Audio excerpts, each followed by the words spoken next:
Bonjour et bienvenue dans l'épisode 119 du podcast Mes trucs de prof pour évoquer la question des dictées.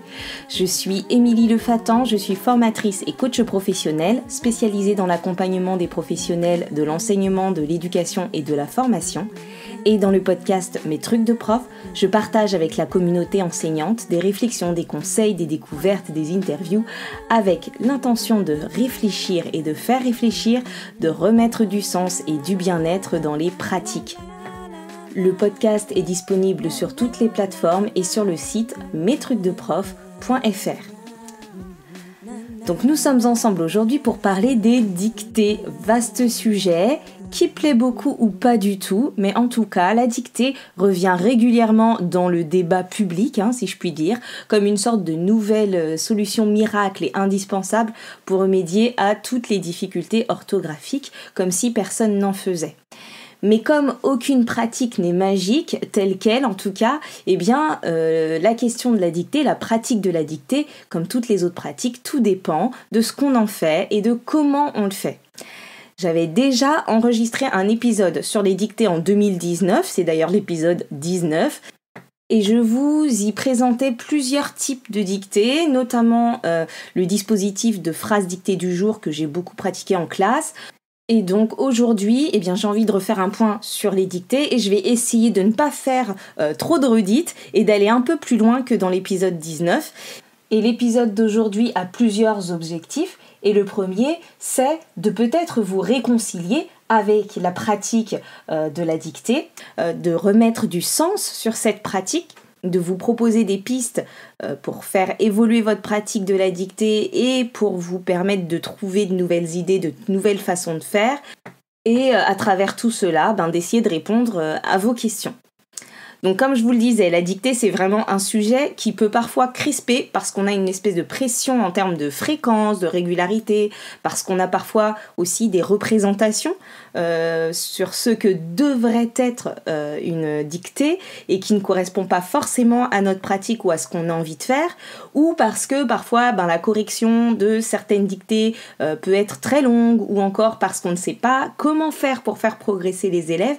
Bref, si on fait des dictées sans y croire et parce qu'on se sent obligé de les faire, ça ne fonctionne pas et ce n'est pas très efficace ni très utile pour les élèves et en plus on ne prend pas de goût à le faire.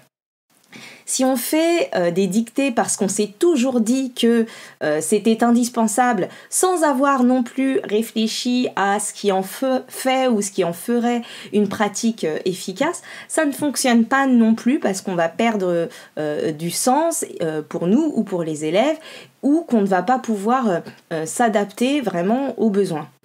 Et donc la première chose que j'ai envie de vous dire au sujet des dictées, c'est que derrière le terme de dictée, en fait, peuvent se cacher tout un tas de pratiques différentes et que chacun et chacune peut trouver ou même inventer une ou plusieurs formes de dictée qui correspondent à ses appétences, à sa pratique et surtout au niveau et aux besoins des élèves. Donc commençons par l'intention qu'il y a derrière la dictée. L'idée c'est de se demander pourquoi faire des dictées et à quoi ça sert et qu'est-ce qu'on travaille quand on fait des dictées. Et se demander cela et avoir une intention quand on pratique la dictée, c'est ce qui va nous permettre d'utiliser ensuite notre créativité pour imaginer de nouvelles modalités. Et c'est pour ça, comme pour plein d'autres activités en classe, que l'intention, c'est la première des choses à déterminer. Parce qu'en fonction de ça, vous allez pouvoir choisir vraiment un type de dictée ou même inventer les modalités de la dictée qui collent à ce que vous voulez et à là où vous voulez emmener vos élèves. La dictée telle qu'on l'a dans l'inconscient collectif, elle correspond surtout à une dictée qui évalue. On dicte les phrases ou un texte aux élèves et ensuite on corrige. C'est un peu comme ça qu'en général on visualise la dictée. Et quand les élèves ne connaissent que ce type de dictée, ils savent qu'il y a un enjeu derrière, c'est celui d'être jugés, d'être évalués sur leurs erreurs et pas sur leur réussite souvent.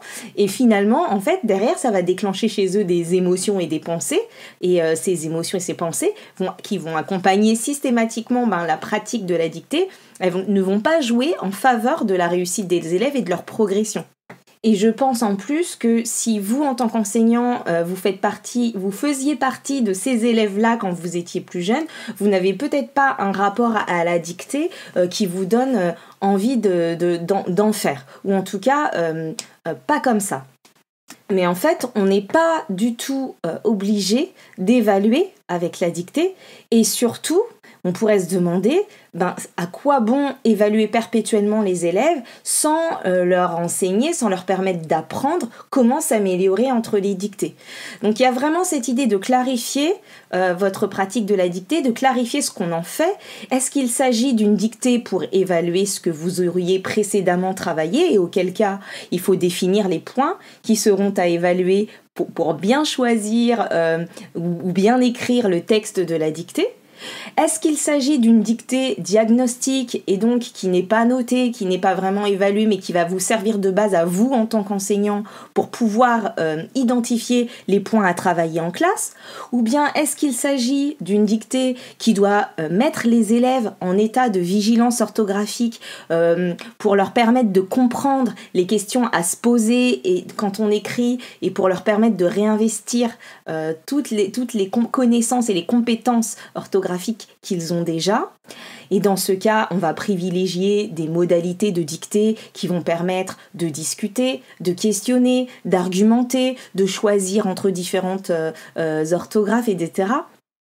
Et donc, il existe plusieurs types de dictées dont je vous ai un peu parlé dans l'épisode 19, la dictée dialoguée, où on va dialoguer pendant la dictée avec les élèves sans jamais donner de réponse, mais en se posant des questions pour aider tout le monde à se poser des questions. On a tous les différents types de dictées négociées avec plein de modalités différentes, en collectif, en groupe, etc., mais où, du coup, les élèves vont pouvoir être amenés à discuter entre eux de leur choix orthographique. Il y a la phrase dictée du jour dont je vous parlais dans l'épisode 19 et plein d'autres types de dictées qui peuvent permettre de discuter, de questionner, d'argumenter et de ne pas être seulement dans l'évaluation de l'élève. L'idée là derrière ce que je suis en train de vous dire, c'est qu'on peut faire de la dictée en elle-même un moment d'apprentissage où on va aller expliciter les processus cognitifs, utiliser du métalangage, c'est-à-dire de la langue pour parler de la langue, et qu'on va pouvoir du coup dire ce qui se passe dans notre tête au moment de la dictée, ce qu'on doit faire dans sa tête pour réussir à écrire, à mieux écrire, quelles questions on se pose, à quoi on fait attention, etc. Et on a besoin d'apprendre à le faire.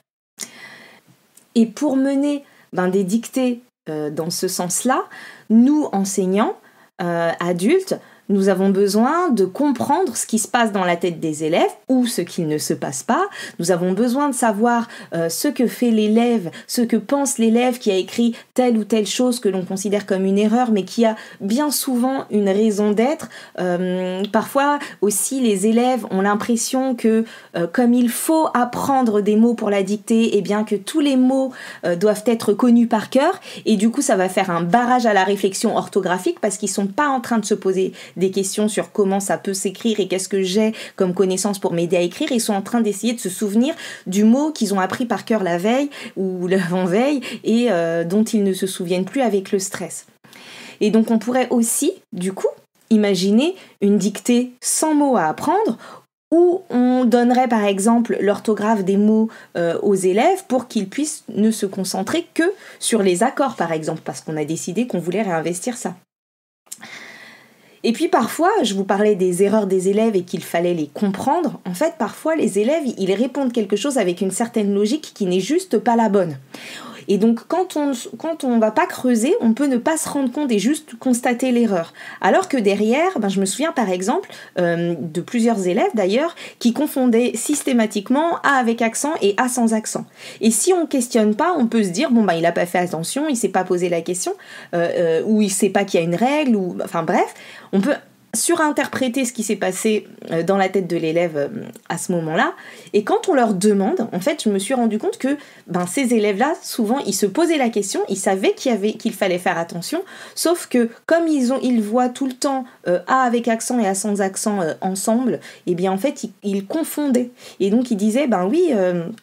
je mets A avec accent parce que je peux dire avait. Donc ils étaient dans une logique de vigilance orthographique, ils se posaient la question, mais en fait, ils ne se servaient pas du bon moyen mnémotechnique.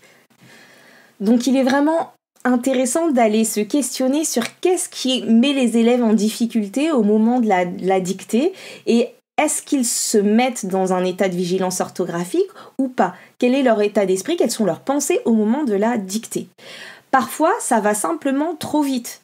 Il y a des élèves qui sont stressés et qui ne peuvent pas mobiliser leurs connaissances orthographiques parce que le rythme de la dictée est trop intense et qu'ils sont stressés et qu'ils n'ont juste pas envie de rater un morceau de la dictée et un bout de la dictée. Et donc, ils ne peuvent pas se concentrer à ce moment-là sur l'orthographe, la grammaire, la syntaxe, les accords, etc. Et donc, une piste là, ça pourrait être de ne pas forcément faire les dictées en classe entière ou bien de ralentir son rythme de dictée. Ou alors d'utiliser des outils numériques pour que les élèves puissent écouter la dictée à leur rythme. Et ça, pour s'en rendre compte, il faut discuter avec les élèves, il faut les observer, il faut se déplacer pendant qu'on fait la dictée et regarder ce qu'ils sont en train de faire et ce qu'ils sont en train d'écrire. C'est vraiment important pour plusieurs raisons. Et puis ce qu'on observe aussi dans le cas de dictées trop longues, c'est une sorte de fatigabilité des élèves due à la longueur du texte. C'est-à-dire que écrire sous la dictée, ça demande beaucoup d'attention, être en vigilance orthographique et faire plusieurs choses en même temps. Et plus le texte est long, plus la vigilance baisse. Et donc on va avoir un phénomène d'augmentation des erreurs en fin de dictée. Donc ça, c'est aussi un élément dont on doit tenir compte. Et l'autre chose qu'il faut prendre en compte, j'y reviendrai un peu plus tard en parlant de la différenciation, mais c'est cet aspect multitâche. C'est-à-dire que nous ne sommes pas multitâches. Pour pouvoir faire 2 tâches simultanément, il faut que au moins l'une des 2 tâches soit complètement automatisée. Donc, pour les élèves, ça veut dire qu'en fonction de leur niveau et en fonction de ce qu'ils auront automatisé, ils ne seront pas encore capables de tout faire en même temps. Donc l'élève qui n'a pas de difficulté d'encodage, qui est assez bon lecteur, qui écrit aussi assez facilement de manière fluide, il a automatisé suffisamment de choses pour pouvoir se concentrer sur les pluriels dans sa dictée.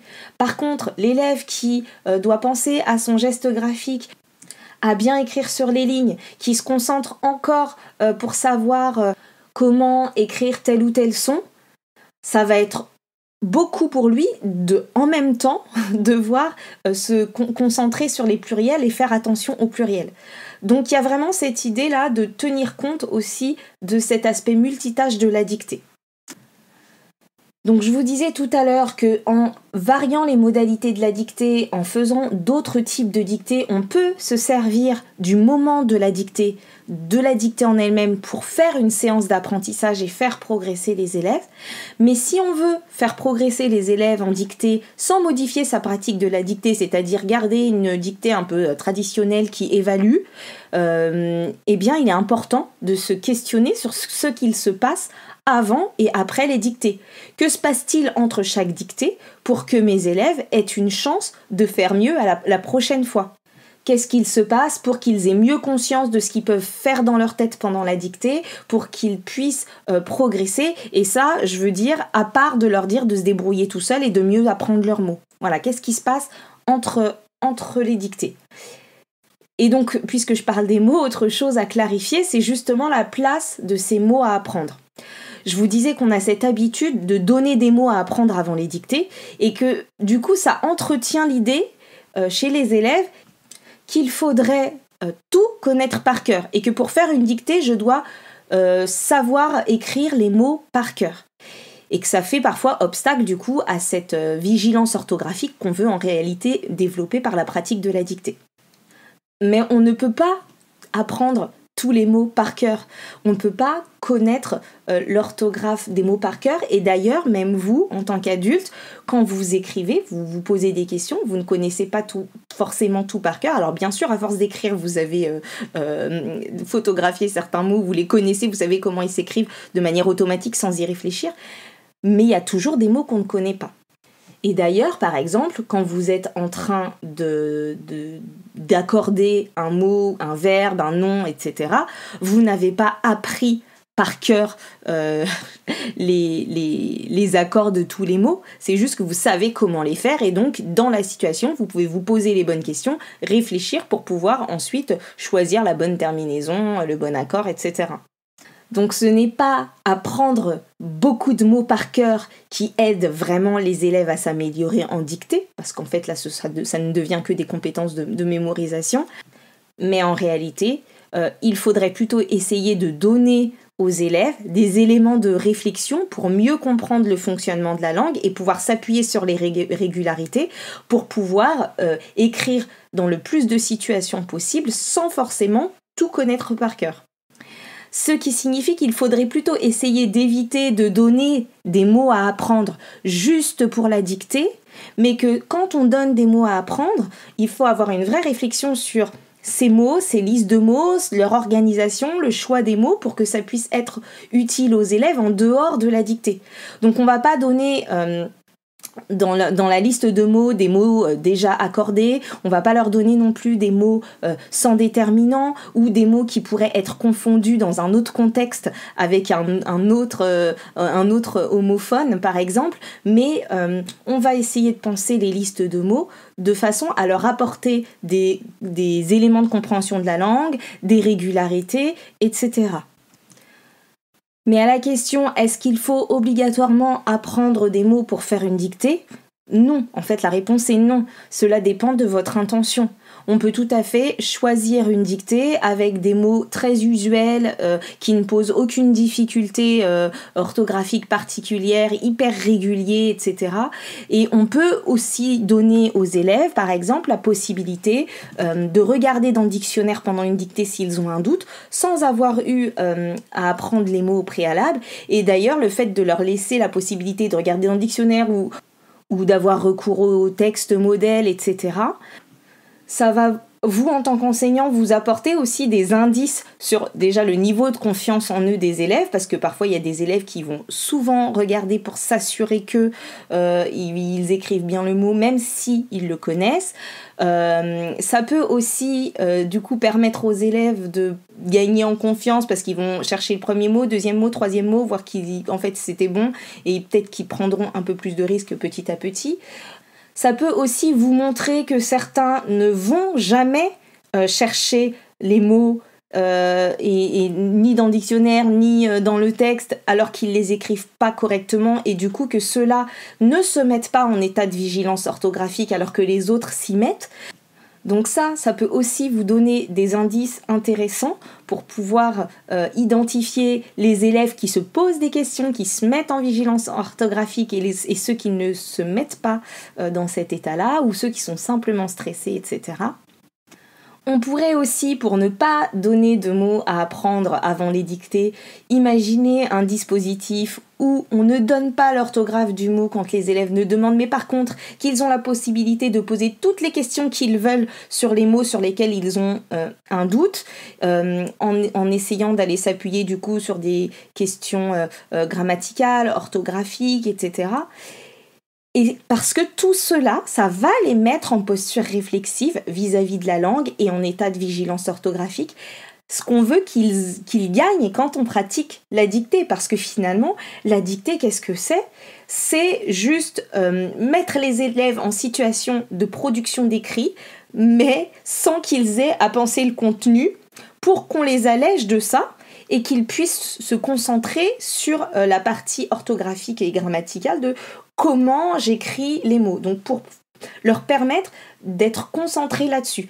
Donc ils n'ont pas à se poser la question du contenu et ils se posent que la question de la forme orthographique qu'on a pu nous choisir et décider en fonction de leur niveau. En fait, c'est ça l'intérêt de la dictée.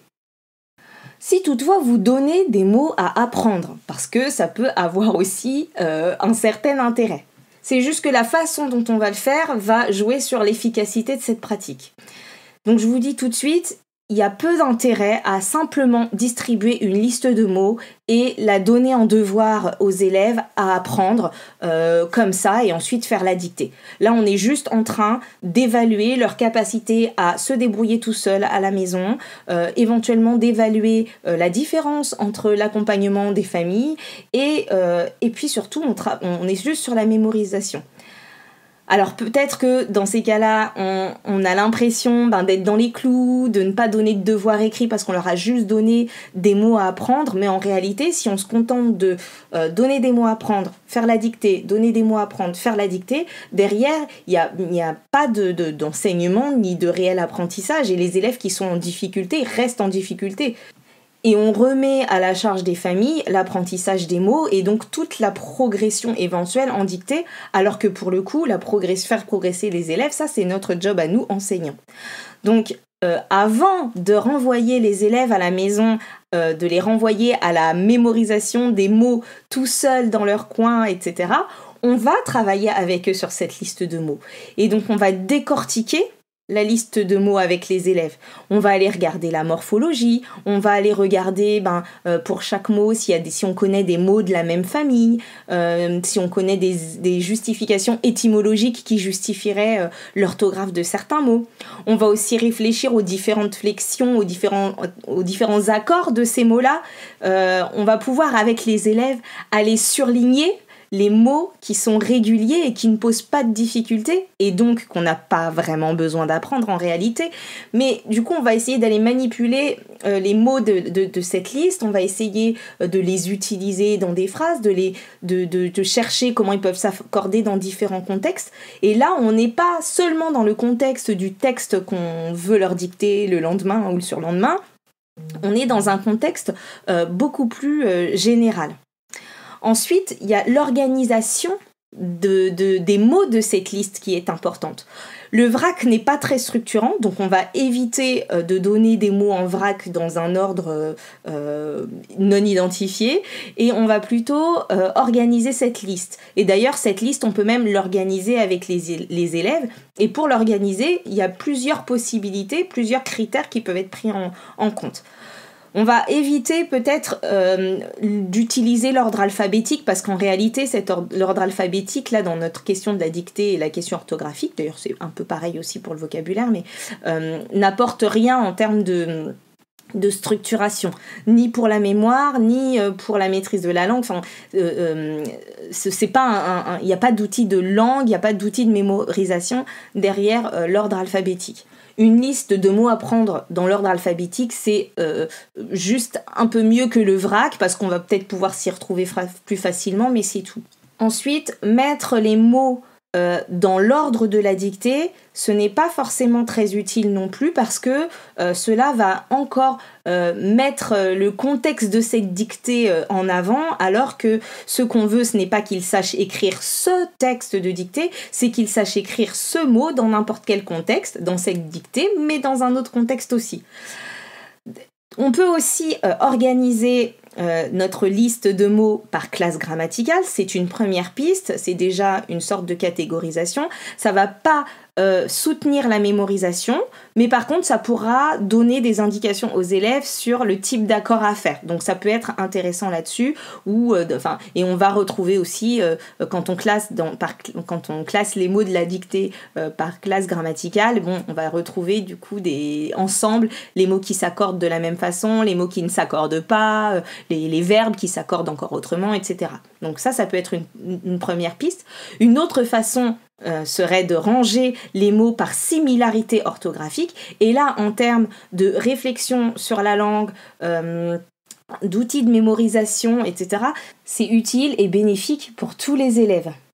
Par exemple, on va pouvoir du coup ranger ensemble des mots qui auraient des consonnes doubles ou des mots qui auraient des ressemblances morphologiques, les mots de la même famille, des mots avec un même suffixe, des mots avec un même préfixe, des mots qui s'écrivent avec le même type de son. Tous ces mots-là, ils s'écrivent avec le an, ou voilà. Et donc du coup, d'aller chercher des similarités orthographiques ou morphologiques pour organiser les mots de votre dictée, ça aidera les élèves en tout cas à mieux utiliser cette liste et à mieux mémoriser les mots de la liste. On peut aussi donner les mots de la dictée à apprendre avec d'autres mots de la même famille, même s'ils ne sont pas dans la dictée, mais pour aider à comprendre pourquoi tel et tel mot s'écrivent de la même façon. On peut aussi donner dans la liste de mots les mots avec leurs différents accords. Par exemple, même si on a dans le texte de notre dictée musicien, et ben dans la liste de mots, on peut avoir musicien, musicienne. Et pourquoi pas musicien avec un S et musicienne avec un S. Pour permettre aux élèves, au moment de la dictée, de pouvoir choisir aussi entre les différents accords. Donc ça, c'est une autre possibilité. Ensuite, concernant le nombre de mots à apprendre, on se demande souvent quelle quantité donner, est-ce que c'est trop, est-ce que c'est trop peu, est-ce que c'est utile. Et je vous disais dans l'épisode 19 qu'un adulte, et là je parle vraiment d'un adulte, peut mémoriser au maximum 7 mots nouveaux par jour. J'ai pas trouvé la quantité en fonction des différents âges de nos élèves, mais je trouve que c'est déjà un bon indicateur. Et du coup, qu'il s'agisse de la dictée ou même des cours de langue vivante, on voit que c'est cette notion de mots nouveaux qui est importante. C'est-à-dire que si je donne 16 mots à apprendre, mais que dans la liste, il n'y a que 2 mots nouveaux et que les 16 autres mots sont maîtrisés par les élèves, ça ne va pas être la même chose que si je donne 8 mots nouveaux, donc la moitié, mais qui seraient tous des mots nouveaux à apprendre et que mes élèves ne connaîtraient pas et ne maîtriseraient pas. Donc au-delà de la quantité de mots, il y a cette idée de mots nouveaux et en plus, du coup, le fait de mélanger des mots nouveaux, pas trop de mots nouveaux, avec des mots déjà connus et vus, il y a derrière ça cette idée de rebrasser les mots appris précédemment et de pouvoir en plus les identifier avec les élèves, de dire dans la liste, voilà, il y a tel et tel mot, on les a déjà vus, mais comme ça on s'en souviendra mieux, etc. Et c'est ce qui leur permettra de mieux fixer l'orthographe des mots. Parce que si les mots à apprendre changent chaque semaine, et que les élèves ne les revoient jamais, ne les voient que pour une dictée et ensuite ils ne sont pas repris dans les dictées suivantes, bien ils ne les fixeront pas forcément. Un peu comme quand vous apprenez une définition bien précise pour le contrôle d'histoire sur tel chapitre et que 3 chapitres plus loin, vous ne vous en souvenez plus parce que vous vous en êtes souvenu 3 jours juste pour réussir l'évaluation.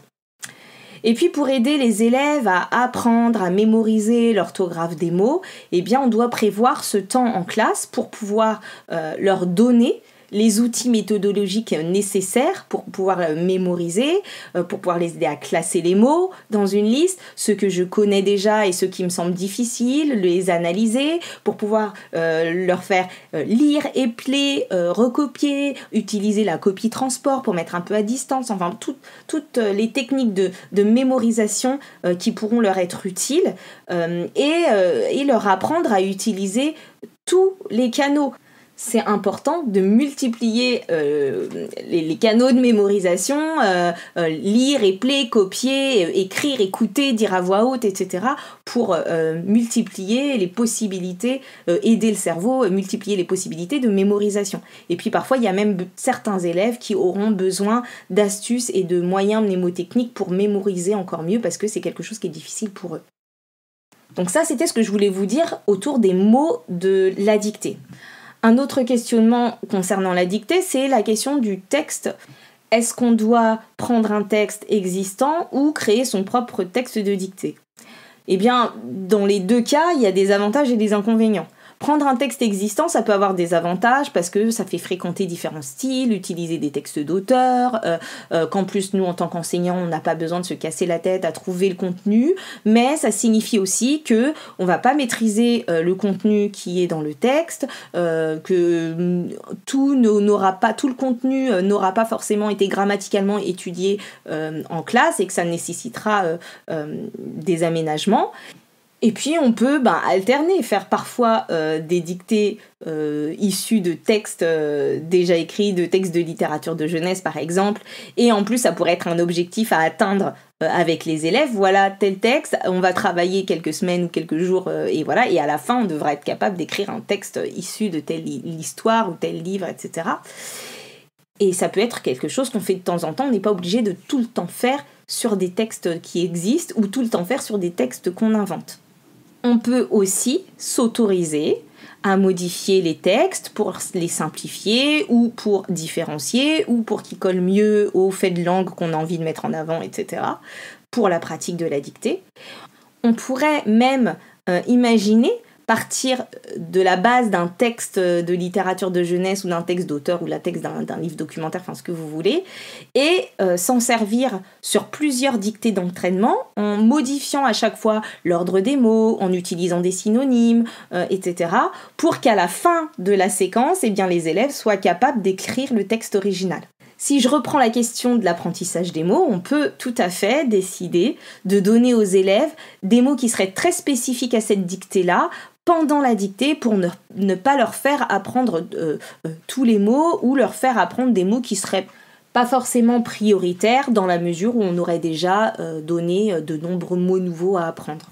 Et donc l'avantage quand on écrit soi-même les textes de ces dictées, eh bien, c'est qu'on peut y mettre exactement ce qu'on sait que les élèves sont capables de faire. On peut décider de réutiliser des mots ou des structures de phrases ou bref qui leur auraient posé problème dans les dictées précédentes et justement volontairement les mettre pour rebrasser cet apprentissage. Et puis vous voyez bien qu'on peut donc s'autoriser plein de choses. Mais quelle que soit votre pratique, que vous soyez plutôt adepte des textes de littérature ou des textes faits maison, moi je vous invite vraiment à essayer l'autre pratique pour pouvoir voir ce qu'elle vous apporte de différent et ce qu'elle vous apporte de plus et voir qu'en fait il y a des avantages et des inconvénients à explorer dans toutes les modalités. Autre point qui vous a questionné sur la dictée, c'est la correction. La correction de la dictée, c'est souvent un gros sujet aussi parce que ça peut être long, ça peut être fastidieux pour l'enseignant, ça peut ne pas être très utile pour les élèves.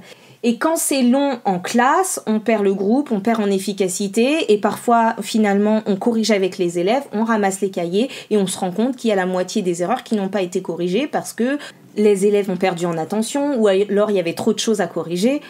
Enfin bref, c'est long et parfois c'est pas très efficace. Et en même temps, quand on corrige soi et que c'est très long, qu'on a beaucoup d'élèves, on met plusieurs jours à corriger parfois, et bien corriger pour les élèves, corriger leurs erreurs une semaine après la dictée, ça n'a que peu d'efficacité. Je vous ai déjà dit dans d'autres épisodes qu'on a besoin d'avoir un feedback le plus rapide après l'activité.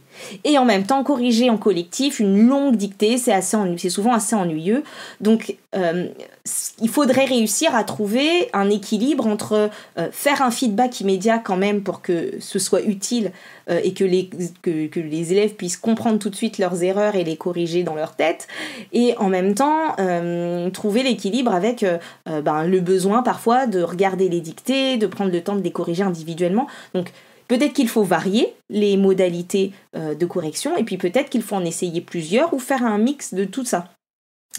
Une première option, ça pourrait être quand la dictée est longue ou quand les élèves sont fatigués, qu'on va perdre leur attention, que l'enseignant prenne en charge une partie de la correction ou en tout cas qu'il sélectionne les points de la dictée sur lesquels il veut revenir.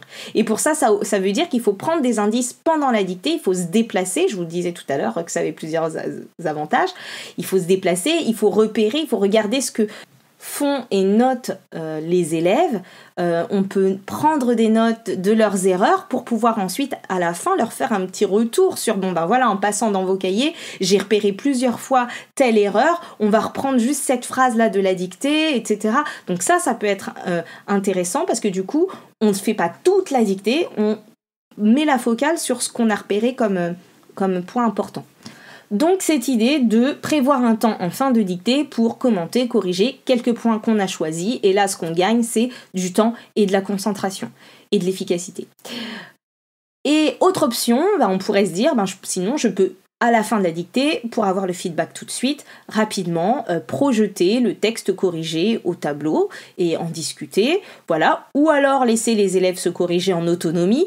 Par contre, là, ce qu'on perd avec cette modalité, clairement, ce sont les explications, le métalangage, les justifications, l'argumentation pour essayer de comprendre les processus qui vont mener à ne plus faire cette erreur et parfois pour comprendre comment les élèves s'y sont pris, pourquoi ils ont fait telle ou telle erreur. On peut aussi imaginer faire un groupe de différenciation pour la correction, c'est-à-dire prendre certains élèves identifiés pour corriger avec eux et laisser d'autres élèves identifiés et choisis corriger en autonomie pendant que l'enseignant corrige avec un petit groupe d'élèves. Et là, on gagne aussi en efficacité, on réduit le nombre d'élèves concernés et ceux qui corrigent vite et qui ont avancé, etc., ils peuvent corriger à 2 ou 3 dans leur coin en autonomie et passer à autre chose. On peut faire du coup des corrections hybrides avec une partie en collectif, une partie en autonomie. Ce qu'on peut faire aussi, du coup, pour diminuer la quantité ou le temps de correction, c'est de faire des dictées très courtes pour pouvoir vraiment passer du temps au moment de la correction en collectif ou pas sur l'argumentation orthographique. On n'a pas besoin de faire de longues dictées, parfois sur une dictée très courte, et je vous invite à réécouter l'épisode 19 sur les dictées et la phrase dictée du jour. Sur une dictée très courte, on a souvent même suffisamment de faits de langue pour tenir une correction de plus de 20 minutes, juste avec une phrase, en négociant vraiment, en argumentant et en faisant parler les élèves.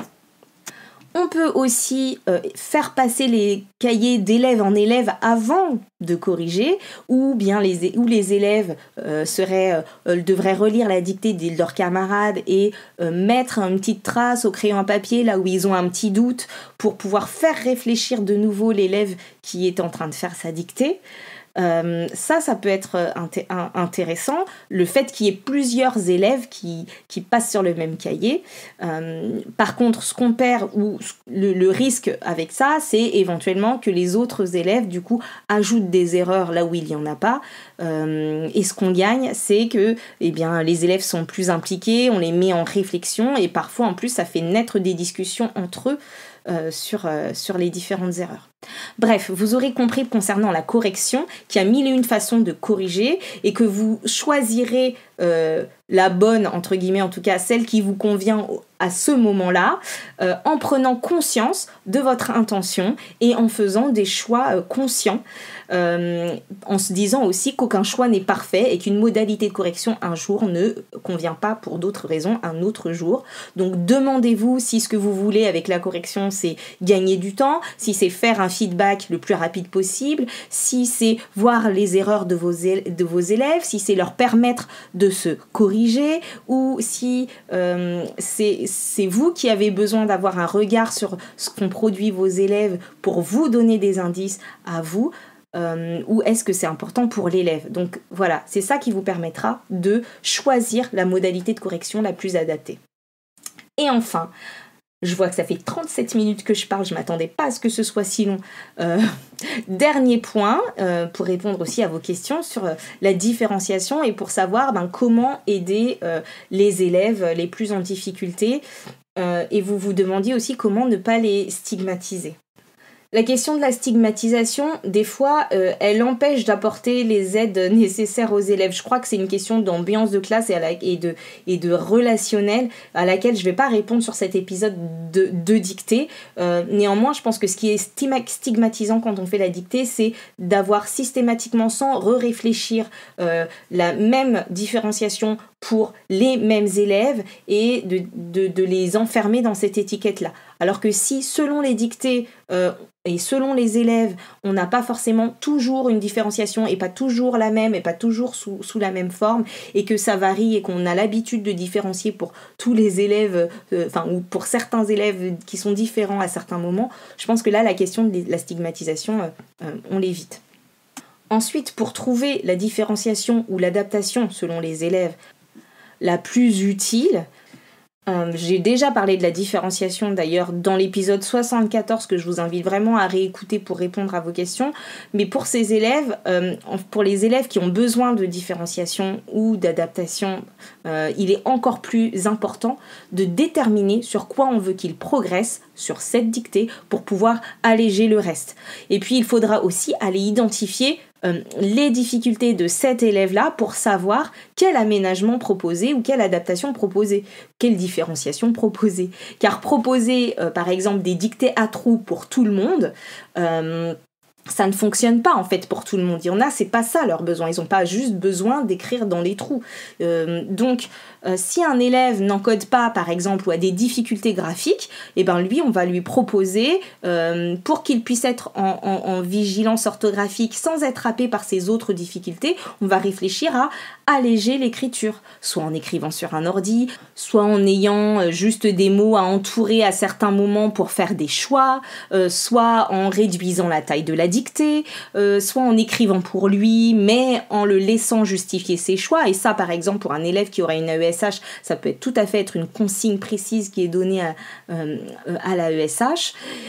Si le problème de mon élève ou sa difficulté, c'est au niveau de la mémorisation, eh bien, je vais pouvoir alléger cette partie-là pour lui et lui donner accès au texte, ou alors diminuer le nombre de mots qu'il a mémorisés, ou alors lui laisser plus de temps pour les mémoriser que les autres, ou l'accompagner encore autrement. Si mon élève a des difficultés d'attention ou de concentration, eh bien je vais peut-être pouvoir segmenter la dictée, la faire en plusieurs fois, ou la réduire pour qu'il soit attentif un peu moins longtemps. Pour d'autres élèves, eh ben, il va falloir simplifier la dictée. Bref, en tout cas, ce qu'on veut à minima, c'est que l'élève puisse se poser des questions, remobilise ses connaissances, se mette en état de vigilance orthographique, etc. Et donc, on adapte en fonction de là où il en est et on allège le reste, ce qui va faire barrage, écran, obstacle. On l'allège pour lui permettre aussi de travailler sous ce format de dictée. Voilà, donc je vais m'arrêter là pour ce second opus sur les dictées.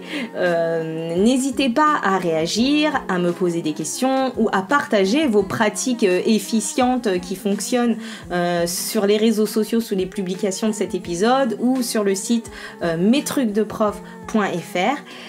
Si vous avez envie de prendre du recul sur la pratique de la dictée justement, ou de travailler en individuel ou en collectif sur ce sujet par le biais d'une formation par exemple, quand c'est possible dans votre établissement, ou alors si vous avez simplement envie de vous offrir un coaching professionnel avec moi pour évoquer les dictées ou n'importe quel autre sujet, je vous invite à me contacter par le biais de mon site mestrucsdecoach.fr/contact.